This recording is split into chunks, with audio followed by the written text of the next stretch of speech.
Hello and good evening to my lovers. So before I traveled, a lot of persons or some persons requested that I show exactly what my pepper mix is made of. So here you go.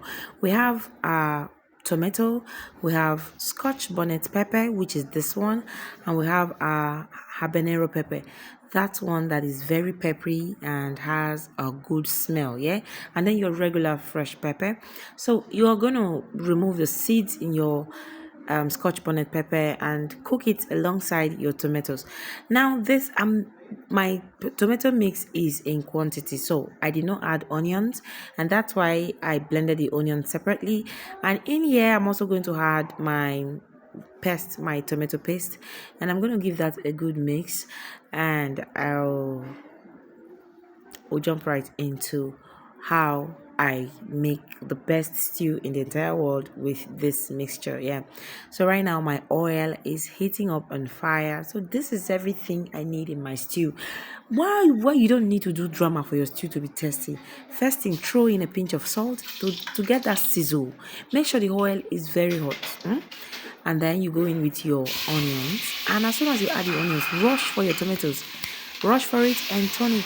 The reason why you're cooking, imagine the small quantity of stew I'm making, and I'm using a mighty pot. Now the reason why you need a big and wide bottom pot is so that the tomato fry at once, right?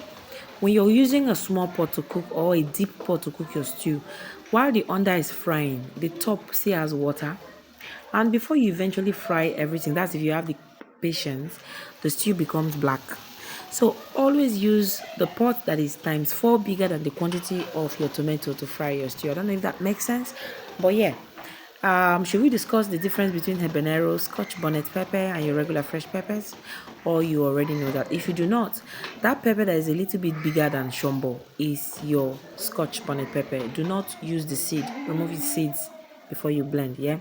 And then habanero pepper is that pepper that is very scenty, like it has good scent, and small like this the pepper, and then your regular, that pepper is not very common, so if you do not see it, do not worry, just replace it with your regular fresh pepper. So basically, while this is frying, I threw some carrots because it's a small stew and I had carrots in the house, so why not fry until it starts separating. And then you want to test to see if that's, that thing where they slap for tomatoes today. If you know day again, you are free to add water. And guys, you can see that all that is going into my pot, because I do not eat water stew, all that's going to go into my pot is my meat stock and just the small water I use in rinsing every plate I used, and then just 3 cubes of seasoning cubes, because I need maggi in my stew, and you can see that this is a small stew. That's why the maggi is small. And yes, my meat stock is properly seasoned. Again, season your meat stock, make it get taste. Okay, guys, my stew like this, if you just boil small, you don't ready. And trust me, this is the most delicious stew you would have eaten in your entire life. I brought it outside so you will see the natural, you see the color under a natural light. Yeah. So guys, this is my stew and dinner is served. You can bring your plate. I hope I did justice with all the explanations. I will see you guys in another one. I'll barely do cooking videos these days.